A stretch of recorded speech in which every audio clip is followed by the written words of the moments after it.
Rob, I had an issue when I was watching Kwaidan yesterday. Two issues, actually. Okay.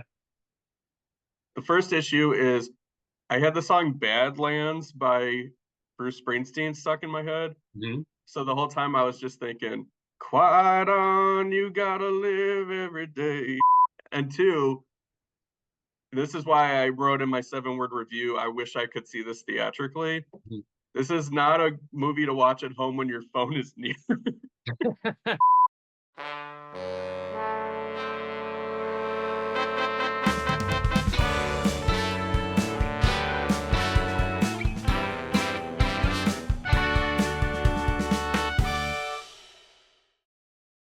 All right, so Scary Movie Month Yeah, continues.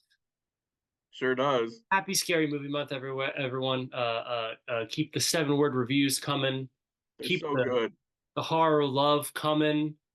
Um, I watch Terrifier, so I'm good for horror. Welcome again to reserve seating. Yes. We are doing our second of back-to-back weeks of horror anthologies.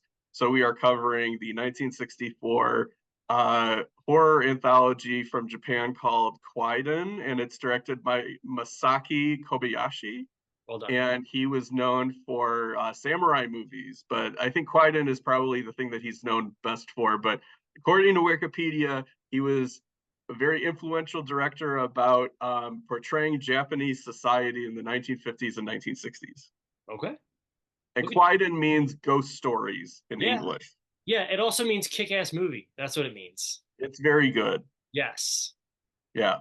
So, Uh, Rob, do you want to summarize the segments of no, Kwaidan? I don't want to do that. Do you want me to do I it? want you to do that. So, the first segment is called The Black Hair, and it's about a fella who needs to strive for upward mobility. So Mhm. he ditches wife number one, marries affluent wife number two, doesn't like her, splits, goes back to wife number one, and spookiness ensues. Segment number two is The Woman of the Snow.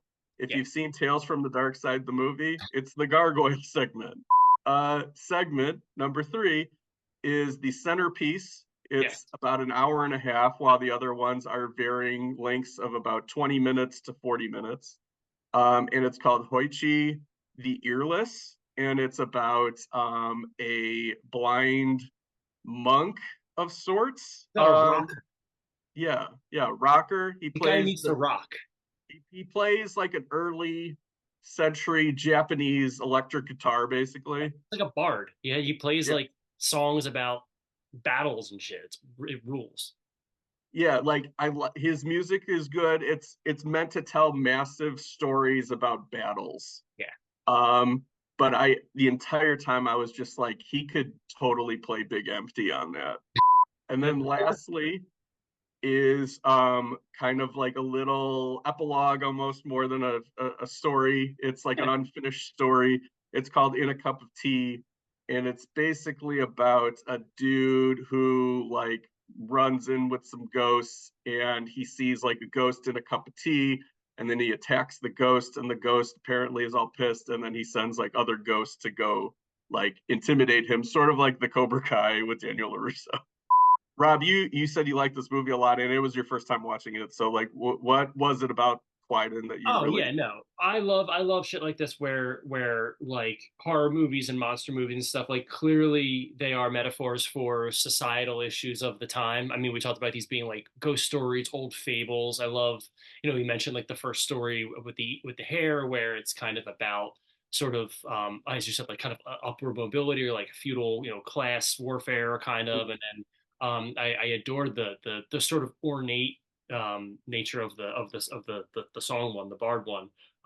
What I really loved about this, and it is long. Like again, we talked last week. It's 3 hours. It took me like probably three sittings to get through it, which probably helped actually my enjoyment of it because I didn't ever feel trapped by it. Like I could Yeah. tap in and tap out when I needed to.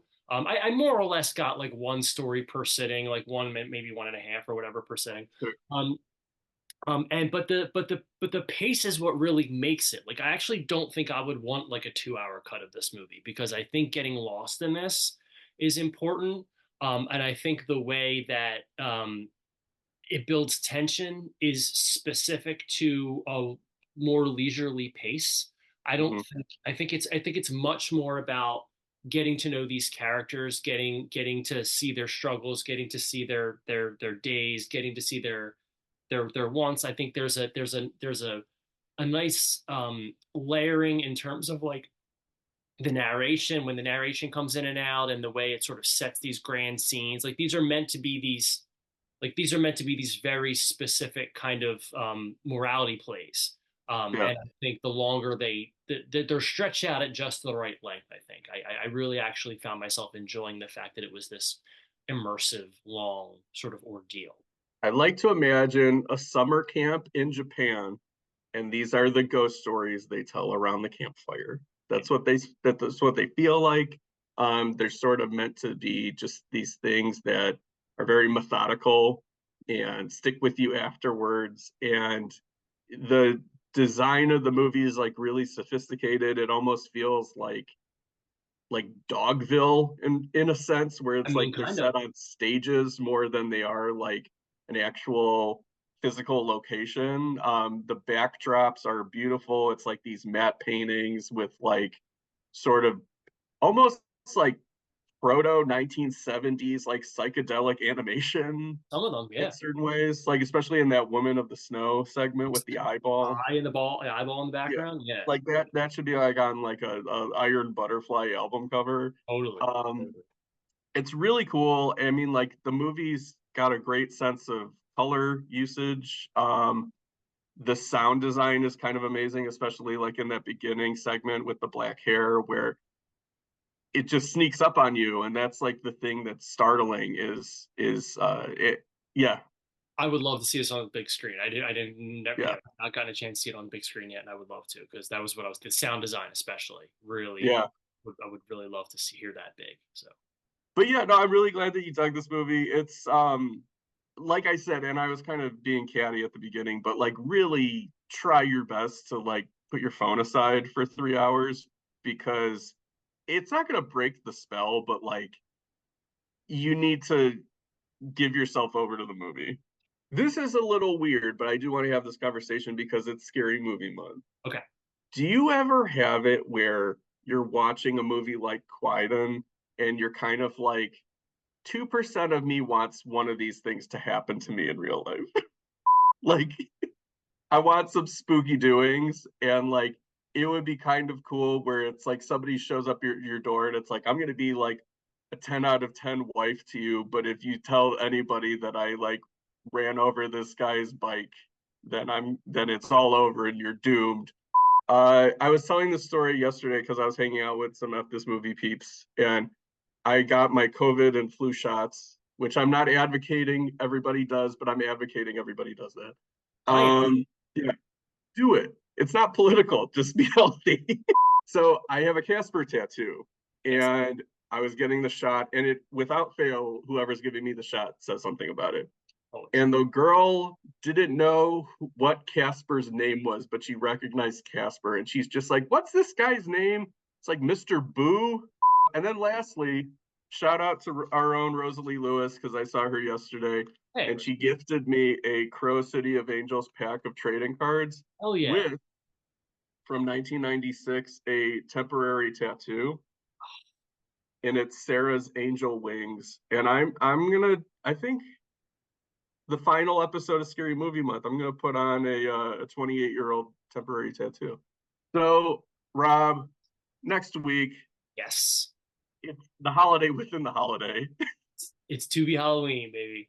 It's the Hoichi the Earless of reserve seating segments because it'll be the longest. Yes. And we are being joined by our good friend Leo Brady. And we're going to be talking about my pick, Bad Moon, Leo's pick, the Stuart Gordon Pit and the Pendulum. And Rob, what is your pick? I Uh, remember if you don't remember. Adam, what's my pick? Look, I have a lot on my mind, guys. Okay, sometimes I don't remember what my Tubi as long as it's Tubi Halloween, I don't care. I'll watch whatever as long as it's on Tubi in October. We have deep, rich interior lives, and Yeah, sometimes we forget what we pick. yeah. I'm not just a face on your screen. I have shit to do. Okay. Yeah. Like after he says cut here, which Yeah, we do. we Do do. we? We We do. do. Now we do. We say cut. Rob has shit to do. Until next time. Until next time, if a spooky forest lady asks you to keep your mouth shut, do it. Yeah.